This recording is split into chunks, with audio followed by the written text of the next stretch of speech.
नमस्कार विद्यार्थी मित्रांनो, पुन्हा एकदा स्वागत करतो आपलं सर्वांचं आरके एज्युकेशन या ऑनलाईन लर्निंग प्लॅटफॉर्मवर। मित्रांनो, आज आपण तर्क व अनुमान सिलॉगिझम हे खूप महत्त्वाचं प्रकरण पाहणार आहोत की या घटकावर जवळपास 2 या 3 प्रश्न एक्झाम मध्ये विचारले जातात।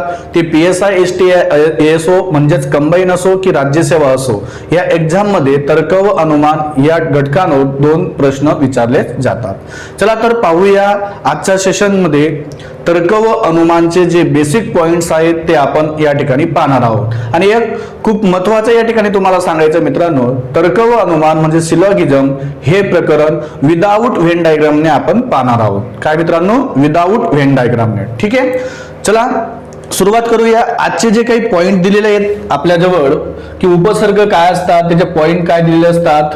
ठीक आहे, आपल्या स्क्रीनवर स्लाइड पहा। पहिली उपसर्ग म्हणजे क्वांटिफायर। या ठिकाणी 4 क्वांटिफायर असतात, ते आपल्या स्क्रीनवर पहा। क्वांटिफायर म्हणजे नेमकं काय असतं पहा। उपसर्ग हा त्या वाक्यातील राशीचे किंवा संख्येचे स्वरूप स्पष्ट करतो, शक्यतो ते वाक्याची सुरुवात करते। म्हणजेच काय असतात मित्रांनो क्वांटिफायर, तर या ठिकाणी लक्षात घ्या, सर्व हे क्वांटिफायर आपण यूज करतो। असं म्हणतो आपण सर्व ए हे बी आहेत,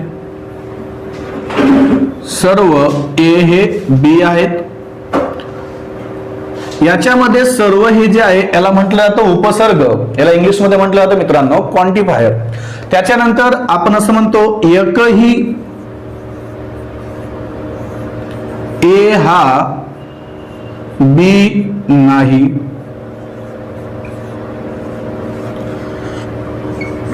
काही ए हे बी आहेत, त्याच्यानंतर काही ए हे बी नाहीत। हे आपल्याकडे विधानं दिलेले असतात। मग या विधानामध्ये उपसर्ग काय असतात, क्वांटिफायर काय असतात ते व्यवस्थित समजून घेऊ। तर या ठिकाणी पहा, जी वाक्याची सुरुवात करते, जी विधानाची सुरुवात करते, सर्व, एकही नाही, काही नाही किंवा काही, हे जे उपसर्ग असतात यांना इंग्लिश मध्ये म्हटलं जातं क्वांटिफायर। ठीक आहे, तर हे सर्व डिटेल आपण आजच्या ह्या व्हिडिओमध्ये पाहणार आहोत। उपसर्ग काय असतात, कर्ता काय असतो, विधेयक काय असतो, दुवा काय असतो, हे सर्व घटक आपण ह्या पार्ट मध्ये पाहणार आहोत। तर या ठिकाणी सर्व, एकही नाही किंवा काही नाही किंवा काही, हे जे पॉइंट्स मी या ठिकाणी वाचले मित्रांनो, याला म्हणतात उपसर्ग। ठीक आहे, तर पहा तुमच्या स्क्रीनवर लिहिलेले आहेत सर्व, काही, एकही नाही, काही नाही, कोणताही नाही किंवा प्रत्येक, यांना उपसर्ग असे म्हणतात। ठीक आहे, पुढचे स्लाइड पाहूया। तर या ठिकाणी पुढची स्लाइडवर आहे विधान म्हणजे प्रोपोजिशन।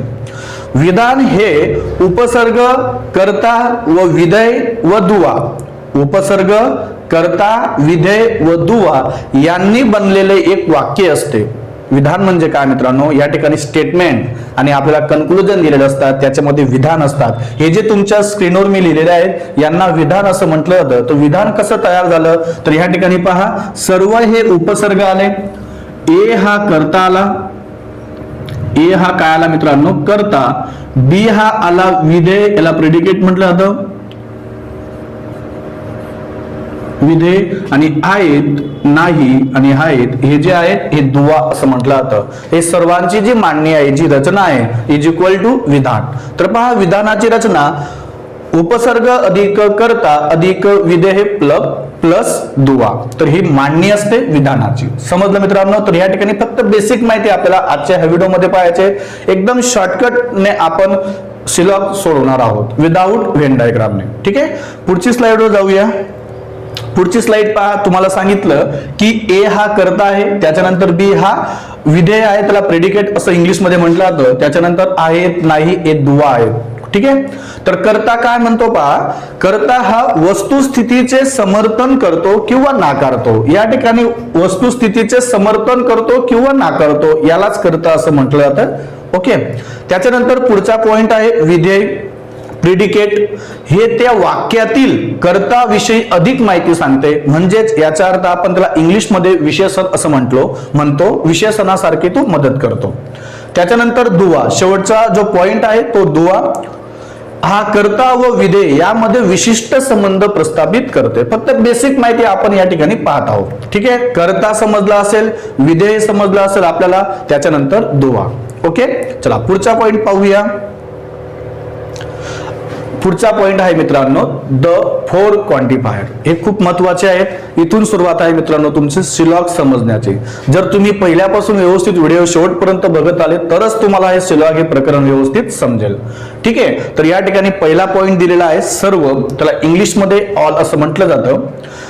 त्या सर्व मध्ये काही वेळेस असा पॉइंट म्हटलं जातं इच, एनी, एव्हरी, 100%. हे जे वर्ड आले तर समजून घ्या त्याचा मीनिंग सुद्धा काय होतो मित्रांनो, ऑल किंवा सर्व. ठीक आहे, पुढचा पॉइंट आहे, पुढचा क्वांटिफायर आहे एकही नाही. त्याला इंग्लिश मध्ये नो म्हणतो. नो ए इज बी. एकही ए हा बी नाही. या ठिकाणी पहा दुसरा पॉइंट दिलेला आहे एकही ए हा बी नाही किंवा एकही बी हा ए नाही. एकही नाही हे आहे क्वांटिफायर. ठीक आहे, त्यात एकही नाहीच्या जागेवर देखील नॉट असा शब्द वापरला जातो किंवा नेव्हर असा देखील शब्द वापरला जातो. ठीक आहे, पुढचा तिसरा पॉइंट पाहूया काही, म्हणजेच इंग्लिशमध्ये म्हणतात सम. हे फोर क्वांटिफायर व्यवस्थित समजून घ्या. काही वेळेस तुम्हाला काही हा शब्द दिलेला नसेल, ठीक आहे, त्याच्या जागेवर दुसरा वर्ड वापरतात. त्या ठिकाणी तुम्हाला दिलेले आहेत a few, only few, many, at least one किंवा मोस्ट, नॉट ऑल किंवा असंही म्हटलं तर 1% टू 99%, 1% टू 99%. ठीक आहे, समजलं. तिसरा क्वांटिफायर म्हणजेच सम. चौथा क्वांटिफायर पहा शेवटचा काही नाही. या ठिकाणी तुमच्या स्क्रीनवर पहा काही ए हे बी नाही, काही ए हे बी नाही. चौथा जो क्वांटिफायर आहे तो काही नाही मध्ये आहे. त्याला इंग्लिश मध्ये म्हटलं जातं सम नॉट. ठीक आहे, त्याच्या जागेवर जर दुसरा वर्ड आला तर तो कोणता असू शकतो, few not, many not, at least one not, most not. हे असे वर्ड त्या ठिकाणी येऊ शकतात. ठीक आहे मित्रांनो, चारही पॉइंट, चारही क्वांटिफायर तुम्हाला व्यवस्थित समजावून सांगितले. हेच क्वांटिफायर आपण एक्झाम मध्ये, आपण एक्झाम्पल ज्या वेळेस सॉल्व्ह करू त्यावेळेस हे कामात येणार आहे. ठीक आहे, याचे काही शॉर्टकट आपण पाहणार आहोत. चला पुढची स्लाइड पाहूया. आता पुढची स्लाइड मध्ये हे जे तुम्हाला कॉम्बिनेशन दिलेले आहेत द 8 कॉम्बिनेशन, हे 8 कॉम्बिनेशन या ठिकाणी आहेत. याच्या पलीकडे, याच्या बाहेर एकही विधान तुम्हाला एक्झाम मध्ये विचारलं जात नाही. तर पहिला पॉइंट पहा, सर्व ए हे बी आहेत. म्हणजे असं विधान देखील तुम्हाला विचारलं जाईल किंवा तुम्ही याला उलट रीड करा, सर्व बी हे ए आहे. म्हणजे सर्वचे उलट तुम्ही दोन ठिकाणी दोन पद्धतीने लिहू शकतात. सर्व ए हे बी आहेत किंवा सर्व बी हे ए आहेत. हे यांच्यातलं आपण फक्त कॉम्बिनेशन पाहत आहोत, याच्यात काही संबंध नाही. अशा पद्धतीने तुम्हाला क्वेश्चन तयार केलेले जातात. तिसरा पॉइंट पाहूया, एकही ए हा बी नाही. एकही ए हा बी नाही. याला रिव्हर्स रीड करा, एकही बी हा ए नाही. ओके, चौथा पॉइंट पहा, पाचवा पॉइंट पहा, काही ए हे बी आहेत. याला रिव्हर्स रीड करा, काही बी हे ए आहेत. त्याच्यानंतर काही ए हे बी नाहीत आणि काही बी हे ए नाही. तर अशा पद्धतीचे मित्रांनो तुम्हाला एक्झाम मध्ये असे 8 कॉम्बिनेशन दिलेले असतात ए आणि बी चे. समजलं सर्वांना? ठीक आहे, याच पद्धतीचे सर्व पॉइंट्स असतात, याच्या पलीकडे एकही नसतो. पुढची स्लाइडवर जाऊया. आता हे खूप महत्वाचा पॉइंट आहे, या ठिकाणी हा व्यवस्थित समजून घ्या. Positive and negative quantifiers.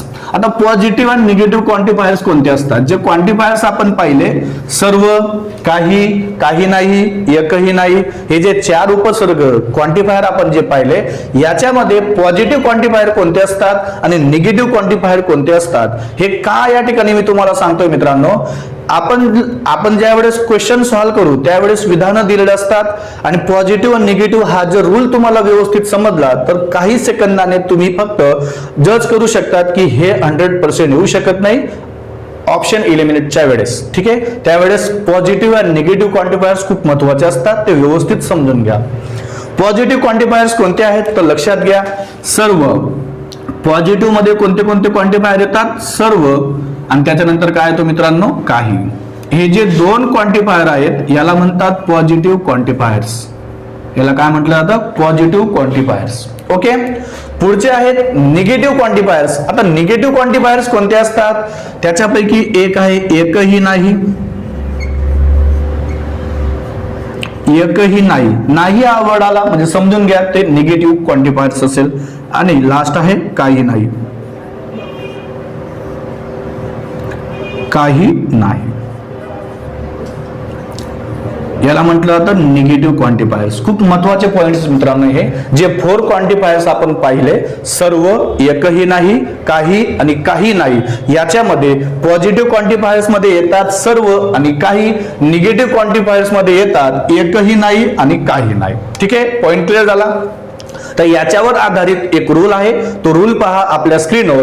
Positive and negative, ज्या वेळेस पॉझिटिव्ह स्टेटमेंट आणि निगेटिव्ह स्टेटमेंट दोघांना एकत्र करायचं असेल त्यावेळेस त्याचं कन्क्लुजन हे पॉझिटिव्ह होईल. म्हणजे 2 पॉझिटिव्ह स्टेटमेंट जर तुम्हाला एकत्र करायचे असेल तर त्याचं कन्क्लुजन हे पॉझिटिव्ह होईल. तर त्या ठिकाणी पहा, या ठिकाणी एक व्यवस्थित चेक करा मित्रांनो. पहिलं जे दिलेलं आहे तुम्हाला पॉझिटिव्ह अँड निगेटिव्ह, त्या ठिकाणी करेक्शन करून घ्या. Positive plus positive, 2 statement positive असेल तर येणारं कन्क्लुजन हे पॉझिटिव्ह होईल.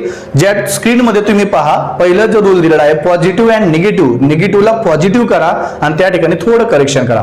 पॉझिटिव्ह अँड पॉझिटिव्ह ज्या वेळेस आपण क्वांटिफायर एकत्र करू, येणारं जे कन्क्लुजन असेल ते कन्क्लुजन नेहमी काय असेल, पॉझिटिव्ह असेल. आणि एक पॉझिटिव्ह आणि दुसरं निगेटिव्ह क्वांटिफायर असेल तर येणारं कन्क्लुजन हे निगेटिव्ह येईल. म्हणजे दुसरा पॉइंट दिलेला आहे पॉझिटिव्ह अँड निगेटिव्ह किंवा निगेटिव्ह अँड पॉझिटिव्ह, हे जे स्टेटमेंट आपण एकत्र करणार आणि त्याच्यापासून जे आपल्याला कन्क्लुजन मिळेल त्याचे येणारं कन्क्लुजन हे ऑलवेज काय असेल, निगेटिव्ह असेल. ठीक आहे, दुसरा पॉइंट बरोबर आहे. पहिल्या पॉइंट मध्ये व्यवस्थित करेक्शन करा, पॉझिटिव्ह अँड पॉझिटिव्ह. तिसरा पॉइंट पहा, दोघेही स्टेटमेंट जर निगेटिव्ह असतील म्हणजे निगेटिव्ह अँड निगेटिव्ह, निगेटिव्ह म्हणजे कोणते, एकही नाही आणि काही नाही, जर यांना एकत्र जोडायचं असेल आणि याच्यापासून जे कन्क्लुजन आपल्याला मिळेल ते येणारं कन्क्लुजन हे काय असू शकतं, तर त्या ठिकाणी दिलेले नो कन्क्लुजन. म्हणजे ज्या वेळेस 2 निगेटिव्ह स्टेटमेंट आपण एकत्र करण्याचा प्रयत्न करतो त्याच्यापासून आपल्याला एकही कन्क्लुजन मिळत नाही, तर त्या ठिकाणी लिहा व्यवस्थित नो कन्क्लुजन. समजलं? परत एकदा रिव्हिजन करतो. पॉझिटिव्ह क्वांटिफायर्स मध्ये काय येतात, सर्व आणि काही. निगेटिव्ह क्वांटिफायर्स मध्ये येतात एकही नाही आणि काही नाही. याच्यापासून आपण एक रूल पाहिला, ज्या वेळेस दोघीही स्टेटमेंट हे पॉझिटिव्ह असतील आणि दोघांना एकत्र करून येणारं जे कन्क्लुजन असेल ते पॉझिटिव्ह असेल. एक पॉझिटिव्ह असेल दुसरा निगेटिव्ह असेल, यांच्यापासून जे कन्क्लुजन आपल्याला मिळेल ते निगेटिव्ह असेल. पहिलं जर निगेटिव्ह असेल आणि सेकंड पॉझिटिव्ह असेल आणि याला जर एकत्र केलं तर येणारं जे कन्क्लुजन असेल ते निगेटिव्ह असेल. आणि ज्या वेळेस 2 निगेटिव्ह स्टेटमेंट आपण एकत्र करू आणि येणारं जे कन्क्लुजन असेल त्याच्यामध्ये कन्क्लुजन येणार नाही, तर त्या ठिकाणी येईल मित्रांनो नो कन्क्लुजन. समजलं इथपर्यंत? ठीक आहे. हे जे मी बोलतोय ना मित्रांनो, ज्या वेळेस आपण काही क्वेश्चन सॉल्व्ह करू त्यावेळेस खूप कामात येतील, म्हणून आजचा जो लेक्चर असेल मित्रांनो हा खूप बेसिक आहे. हे बेसिक पॉइंट जर तुम्हाला व्यवस्थित समजले तर तुम्हाला पुढचे क्वेश्चन व्यवस्थित समजतील. पुढचे पॉइंट पहा, महत्वाचे नियम. आता या ठिकाणी महत्वाचे नियम काय आहेत ते व्यवस्थित समजून घ्या. आपण विदाऊट व्हेन डायग्रामने सिलॉग शिकतोय, तर त्यासाठी तुम्हाला फक्त मोजून 3 या 4 नियम आहेत, ते व्यवस्थित पाठ करा. मग तुम्ही कोणतेही क्वेश्चन येऊ द्या सिलॉगवर तुम्ही सहज सोडू शकता. ओके, चला आपल्या स्क्रीनवर पहा महत्वाचे नियम. महत्वाचे नियम काय आहेत पहा, इम्पॉर्टंट रूल्स. सर्व पासून आपल्याला काही मिळेल म्हणजेच काय, तर या ठिकाणी पहा सर्व हे क्वांटिफायर मी घेतलेले आहे. सर्व एक क्वांटिफायर पासून आपल्याला काही एक क्वांटिफायर मिळेल. काय मिळेल मित्रांनो, काही एक क्वांटिफायर मिळेल. म्हणजे नेमकं काय असतं बघा ते व्यवस्थित समजून घ्या. आणि काही हे जे क्वांटिफायर आहे याला आपण रिव्हर्स रीड करू शकतो. म्हणजे काही पासून काही एक क्वांटिफायर मिळेल. काही पासून काही एक क्वांटिफायर मिळेल म्हणजे नेमकं काय, सर्व पासून काही म्हणजे नेमकं काय असतं, तर व्यवस्थित एक एक्झाम्पल देतो. फॉर एक्झाम्पल पहा, मी या ठिकाणी एक घेतो, सर्व ए हे बी आहेत, सर्व ए हे बी आहेत. हे झालं मित्रांनो स्टेटमेंट. हे सिंगल स्टेटमेंट आहे. ठीक आहे, सर्व ए हे बी आहेत. मग याच्यापासून येणारं जे कन्क्लुजन असेल ते कोणतं असू शकतं, तर ह्या ठिकाणी 100% व्यवस्थित लक्षात घ्या. सर्व पासून आपल्याला काय मिळतं, काही. म्हणजेच ज्या ठिकाणी तुम्हाला क्वांटिफायर सर्व दिलेलं आहे त्या ठिकाणी तुम्ही काही क्वांटिफायर घ्या केव्हा, कन्क्लुजनच्या वेळेस. सर्व हे सिंगल स्टेटमेंट पासून आपल्याला कन्क्लुजन किती मिळतात ते आपण पाहत आहोत. तर सर्व पासून आपल्याला काय मिळतं, काही. हे लक्षात ठेवा. म्हणजे याला आपण पहिलं जे स्टेटमेंट कन्क्लुजन येऊ शकतं ते काय येऊ शकतं पहा, काही ए हे बी आहे.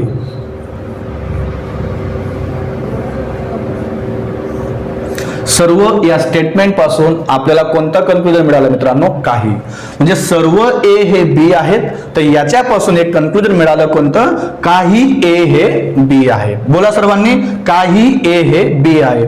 पुढचा जो 2 नंबरचा जो पॉइंट आहे तो पहा, काही जर असेल तर काही रिव्हर्स होतो. म्हणजे काही ए हे बी आहेत, तर याला बी ला रिव्हर्स रीड करा. म्हणजे तुम्ही याला असं लिहू शकतात, काही बी हे ए आहेत.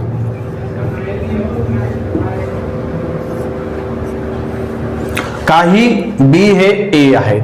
तर सर्व या सिंगल स्टेटमेंट पासून जे कन्क्लुजन आपल्याला मिळाले ते कोणते मिळाले मित्रांनो, काही ए हे बी आहेत, काहीला रिव्हर्स रीड करा म्हणजे काही बी हे ए आहेत. समजलं. तर हा पहिला पॉइंट खूप महत्वाचा आहे आणि हे पाठच करून ठेवा की सर्व पासून काही मिळते आणि काहीला आपण रिव्हर्स रीड करू शकतो. ठीक आहे. तर पहिला पॉइंट व्यवस्थित लिहा.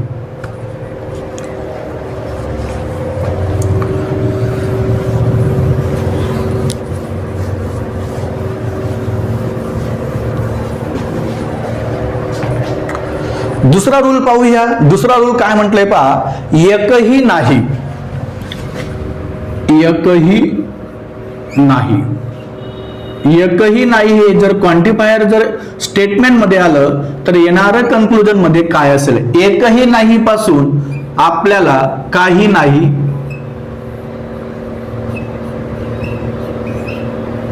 काही नाही हे कन्क्लुजन मिळेल. आणि याच्यामध्ये काही नाही हा रिव्हर्स नाही होणार. आता एकही नाही हा रिव्हर्स होईल. म्हणजे एकही ए हा बी नाही, याला आपण रीड करू शकतो एकही बी हा ए नाही. म्हणजे याला आपण रिव्हर्स रीड करू शकतो एकही नाही. ओके. म्हणजे नेमकं काय तर व्यवस्थित समजून घ्या. एक स्टेटमेंट घेतो, सिंगल स्टेटमेंट. आता आपण हे जे पाहत आहोत याला म्हणतात मित्रांनो इमिडिएट कन्क्लुजन. इमिडिएट कन्क्लुजन म्हणजेच काय, जे सिंगल स्टेटमेंट आपल्याला दिलेलं असतं त्याच्यावरून कन्क्लुजन काढणं यालाच म्हणतात इमिडिएट कन्क्लुजन. म्हणजे मी या ठिकाणी एक स्टेटमेंट घेतो, एक स्टेटमेंट घेतो. ठीक आहे. कोणतं घेऊ, एकही ए हा बी नाही, एकही ए हा बी नाही. मग तुम्हाला काय सांगितलं मित्रांनो या ठिकाणी महत्वाचा रूल, एकही नाही ह्या क्वांटिफायर पासून आपल्याला कोणतं क्वांटिफायर मिळतं, काही नाही. आणि एकही जसा काही हा रिव्हर्स रीड करतो तसंच एकही नाही सुद्धा आपण रिव्हर्स रीड करू शकतो. मग याच्यापासून जे कन्क्लुजन आपल्याला येईल ते कन्क्लुजन काय असेल पहा. पहिलं कन्क्लुजन, एकही नाही पासून काय मिळतं, काही नाही. तर लक्षात घ्या, काही